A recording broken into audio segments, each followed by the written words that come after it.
You can have more than you've got because you can become more than you are.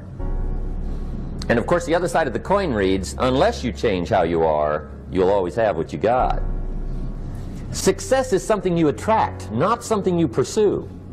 Success is looking for a good place to stay. So instead of going after it, you work on yourself. Personal development. See, the major question to ask on the job is not what are you getting? The major question to ask on the job is what are you becoming? My mom wanted me to be a truck driver because that would mean I'd make $24,000 a year if I went to Truck Masters, and that would be twice what my father made. And she thought that would happen, but something inside of me said, I don't want to drive a truck. There's something else that matters more to me, and I decided I was not going to go for money instead of passion. And the rewards have been pretty amazingly better than being a truck driver. It's not bad being a truck driver, it's just not what I was after. And I look back, and one of the things that helped me was my original teacher, Jim ROHN, who was a personal development speaker I went to hear when I was 17. He said something the first time I heard him, and he said, you know, it's really simple. If you want life to change, you got to change. If you want life to be better, you've got to get better. It's the only way it happens. And luck will show up for people and it'll leave them. But if you're constantly improving who you are and what you give, game over. And I remember just thinking, you know, this is a beautiful thing. You know, why is this making me cry? And, you know, why is this great thing? Why am I so emotional about this? And then I got it. I realized in that moment that the worst day of my life, my father leaving, had actually been the best day of my life. Because if I hadn't had that experience, I wouldn't be here today. And now because of that, I get to live this life. And I have the desire and the drive and the want to give in this way. And so I've really realized that the worst day was the best day, that was God's gift. The gift wouldn't have been there if he would have stayed. There's an old country song that says, thank God for unanswered prayers. It's a story about this man who wants his prayer and finds out later on it wasn't fulfilled, right?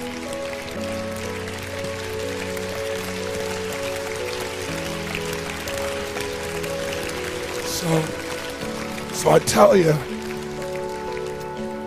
the story for a couple reasons. One is, if you want to change your life, figure out how your worst day was your best day.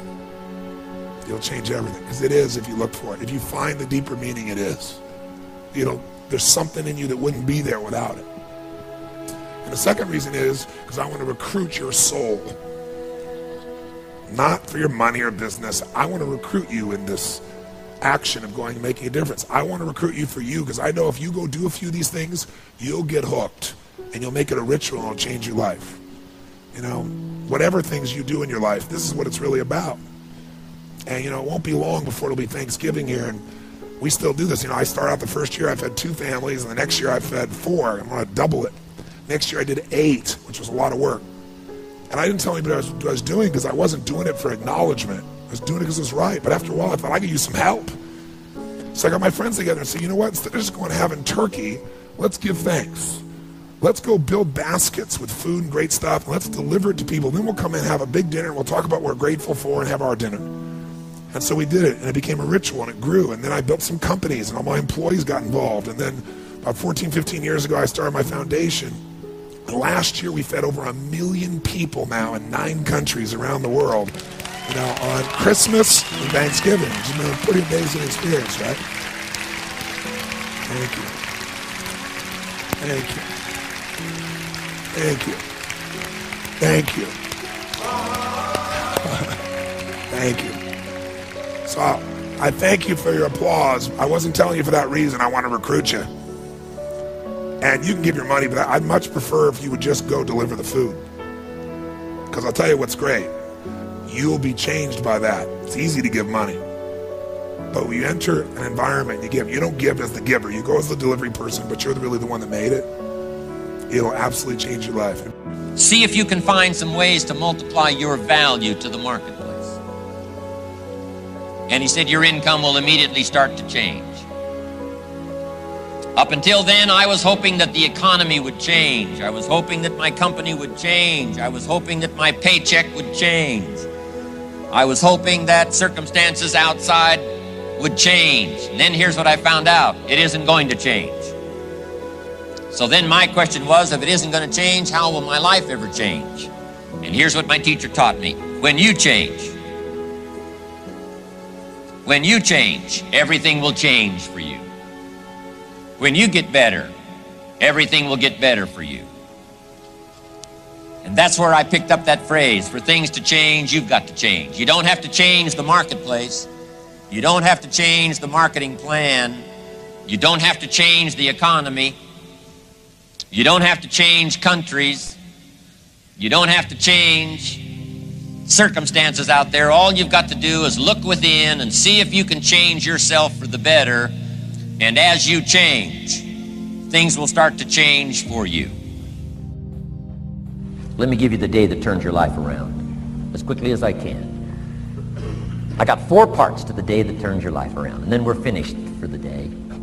Number 1, disgust. Disgust.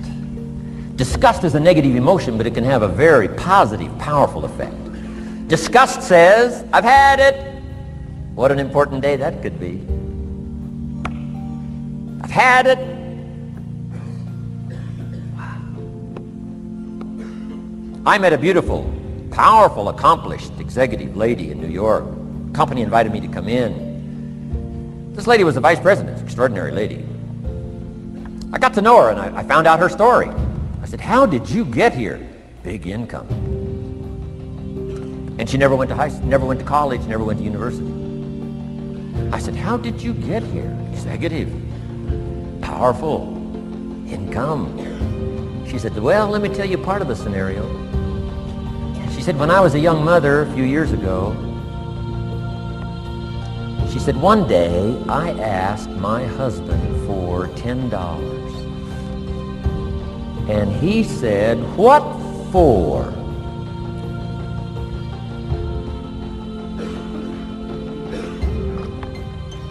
She said, before that day was over, I decided I would never, ever ask again. She said, I started studying opportunity, found it, took the classes, put myself through the schools, did the scenario. Now I'm vice president. I make a lot of money. And she said, I kept my promise. I've never, ever had to ask again. It's called a life-changing day. The day you say, enough is enough. Now, if you can add an act to your disgust, it helps. A man takes a shotgun to his car, blows out every window, destroys every tire, puts 100 rounds in it, and says, I've driven this embarrassing thing for the last time. And then he saves it. He saves it. And later when somebody says, how did you become rich and powerful? He says, let me show you this car. One day I'd had it up to here, I blew it to smithereens.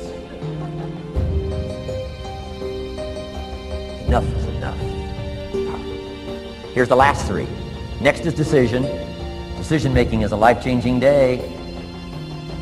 If you went home today and in the next few days cleaned up a list of decisions, it could furnish enough inspiration for the next 5 years, 10 years. What an inspiring day, the day you can bring yourself to decide. And here's the 3rd one, desire, wanting too bad enough. Who knows the mystery of that? We don't know. But here's something I do know. Sometimes desire waits for a trigger. Waits for something to happen. Who knows what the happening may be? A song, the lyrics, a movie, the dialogue, a seminar, a sermon, a book, an experience, confrontation with an enemy, a conversation with a friend who finally levels with you. Whatever the experience it is, it's so valuable. And here's my best advice. Welcome all experiences. You never know which one is going to turn everything on.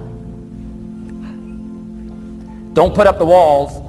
The same wall that keeps out disappointment keeps out happiness. Take down the walls. Go for the experience. Let it teach you. And here's the last one. Resolve. Resolve says I will, two of the most powerful words in the language. Benjamin Disraeli said, nothing can resist a human will that will stake its existence on its purpose. Shortly put, I'll do it or die.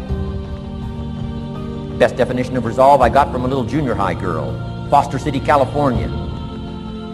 I'm going through some words one day. I got to this one and I asked the kids, who can tell me what resolve means?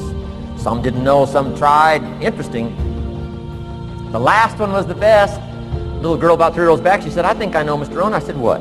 She said, I think resolve means promising yourself you will never give up. I said, that's the best I've ever heard.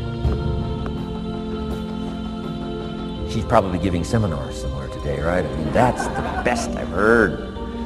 I asked the kids, how long should a baby try to learn how to walk? How long would you give your average baby? Before you say, hey, enough's enough. No! Any mother in the world would say, you're crazy. My baby is going to keep trying, what? Until. What a magic word. I want you to write it down. Until. Promise yourself you'll read the books until your skills change. You'll go to seminars until you get a handle on it. You'll listen to it until it makes sense. You'll go for it until you understand it. You'll practice it until you develop the skill. Never give up until, however long that is. Step by step, piece by piece, book by book, word by word, apple by apple. Walk around the block, walk around the block. Go for it. Don't miss the chance to grow. And resolve that you'll pay the price until you learn, change, grow, become. Then you'll discover some of life's best treasures when you pay that price.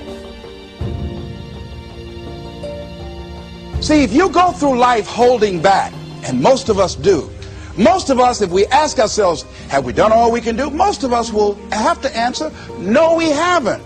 We've been holding back. We have ideas that we don't act on, things we want to do. We're afraid to take chances.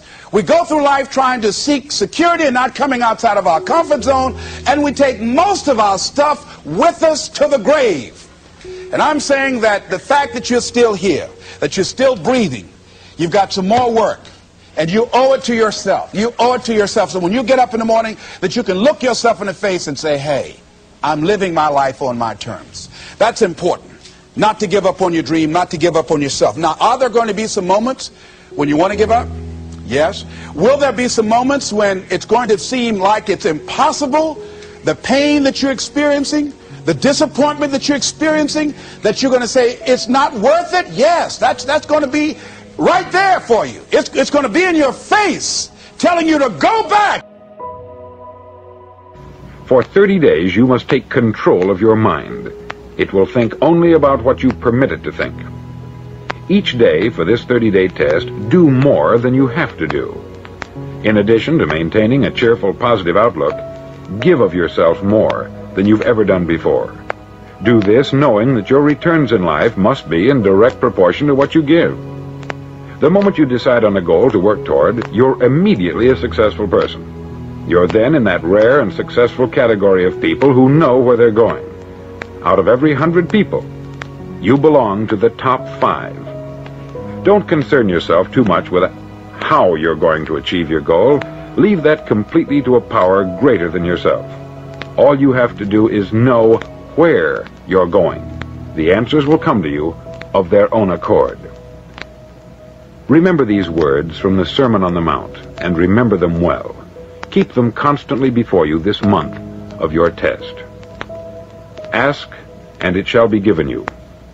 Seek, and ye shall find. Knock, and it shall be opened unto you. For every one that asketh receiveth, and he that seeketh findeth, and to him that knocketh it shall be opened. It's as marvelous and as simple as that.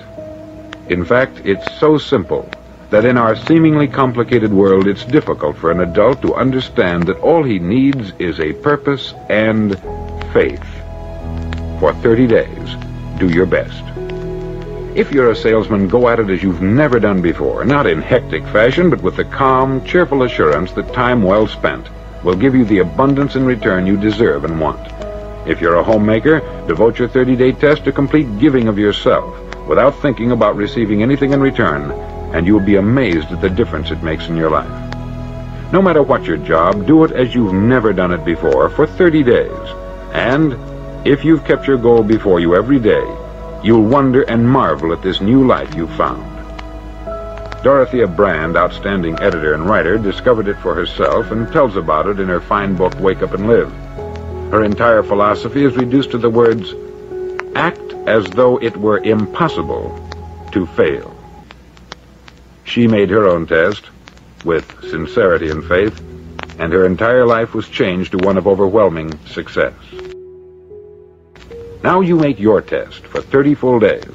Don't start your test until you've made up your mind to stick with it. You see, by being persistent, you're demonstrating faith. Persistence is simply another word for faith. If you didn't have faith, you would never persist.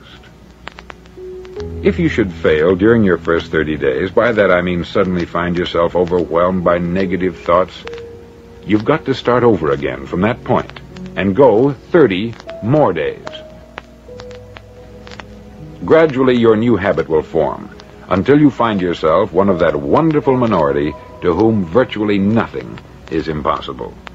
Don't forget the card. It's vitally important as you begin this new way of living. On one side of the card, write your goal, whatever it may be. On the other side, write the words we've quoted from the Sermon on the Mount. Ask, and it shall be given you. Seek, and ye shall find.